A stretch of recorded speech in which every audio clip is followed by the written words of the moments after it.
გუშინდელი ბოლო ფაქტი დავიწყებ საუბარს, რამაც კიდევ ერთხელ დაარწმუნდა ყველა, თუ რამდენად პოლიტიზირებულია დღეს განათლების სისტემა, მიუხედავად იმისა, რომ მთელი დღის განმავლობაში ბატონი მიხეილი, რომელსაც ნამდვილად ვეღარ უწოდებ განათლების მინისტრს, იწონებდა თავს, რომ სკოლები, განათლების სისტემა და ასე არის დეპოლიტიზირებული.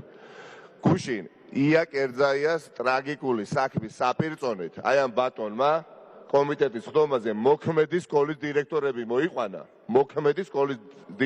მოიყვანა. ხასუსა მოქმედი სკოლის დირექტორები, ქართული ოცნების ჩვეულებრივი აქტივისტები, რომელთაც ჰქონდათ ერთადერთი ფუნქცია, რომ როდესაც საუბარს დაიწყებდა რომელიმე ოპოზიციური პარტიის დეპუტატი, შეეწყვეტინებია. იყო ეს ასე თუ არ იყო? პოლიტიკური განცხადებები ისმოდა მათგან მეტი არაფერი. 9 წელი სკოლის დირექტორი ხახო რა ძვირფასო კოლეგებო რა. აი მოვინიშნე 49 და 180 სკოლის დირექტორები. მთელი 3 საათის განმავლობაში ისხენ და 9 წელიწადზე საუბრობდნენ. თქვენ ძვირფასო კოლეგებო, ჩვენზე უკეთესებო, ანუ ბევრად ჩვენზე უკეთესებო. რა არის ეს ნორმალურია? ამაზე რა რეაქცია მოყვა ან მინისტრისგან, ან კომიტეტის თავმჯდომარისგან, ქალბატონის ჯაშისგან? არაფერი, ბუნებრივია. სამარცხვინო იყო ის, რაც გუშინ ვიხილეთ ჩვენ იქ. შეგახსენებთ, სისტემა მიმსხვერპლა ქალბატონი ია კერძაია და რის შემდეგ?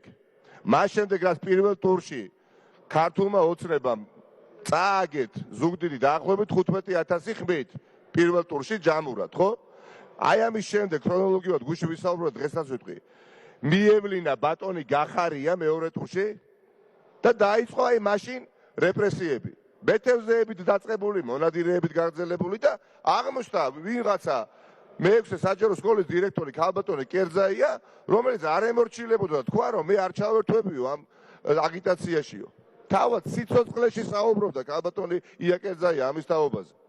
და ამის შემდეგ რაღაც ანონიმური წერილი დაიწერა.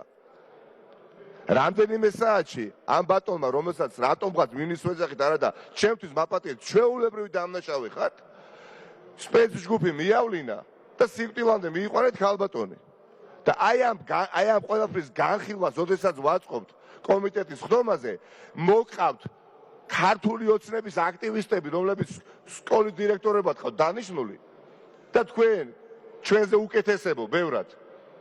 აძახებინეთ მთელი 3 საათის განმავლობაში 9 წელი და 9 წელი. გადადექით ბატონო განათლების მინისტრო, ვით აქამდე კიდე განათლების მინისტრს გეძახით. ეს ტვირთი თქვენ ვერ ჩამოგშორდებათ, სანამ მინისტრად ხართ იმ სავარძეში. გმადლობთ, ამით ამოწურულია დეპუტატების გამოსვლები, გადავდივართ ფრაქციების გამოსვლებისა, ქალბატონი